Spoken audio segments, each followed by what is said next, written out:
Nottingham Forest are sat third place in the Premier League. Forget about Liverpool, Manchester City and Arsenal.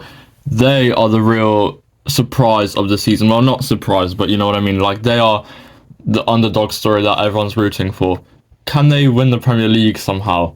What makes this even more shocking is that last season Forest barely survived, finishing 17th in the Premier League, only, after recruiting Nuno Espirito Santo as the new manager because Steve Cooper was just not cooking up any results. Before we get to the matches they've played this season, let's just quickly talk about their top 5 transfers of this summer.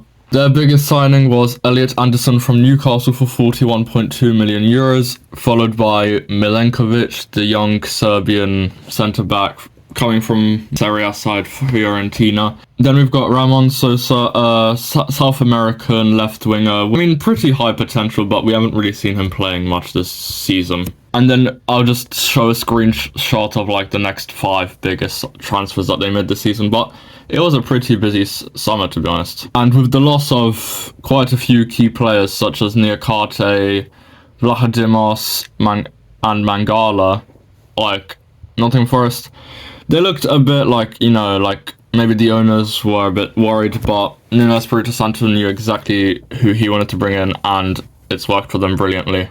First result of the season was a 1-1 draw with Bournemouth, who Bournemouth literally just beat Man City. So, there are levels to this game. Technically, Nottingham Forest are better than City. And in match day 2, they beat Southampton 1-0, thanks to a Morgan Gibbs-White goal in the 70th minute. This was followed up by a Carabao Cup game where they lost to Newcastle 4-3 on penalties after, finishing the 120 minutes at 1-1. Following this, a 1-1 draw at home to Wolves with Chris Wood scoring in the 10th minute and then Wolves equalising in the 12th. A historic win over Liverpool, 1-0. What a game, to be honest. And then a 2-2 draw away at Brighton where Chris Wood scored the first goal of the game, courtesy of a penalty. Then Brighton equalised and then took the lead just before half-time.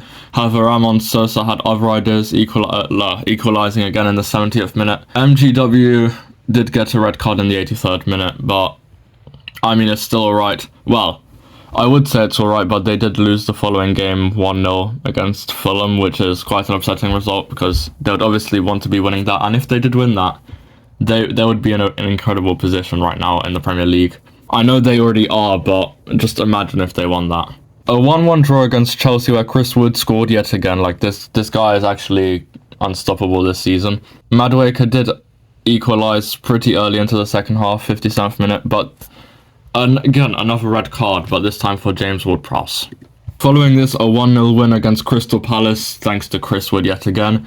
And then recently, on the 25th of October, Nottingham Forest 3, Leicester 1.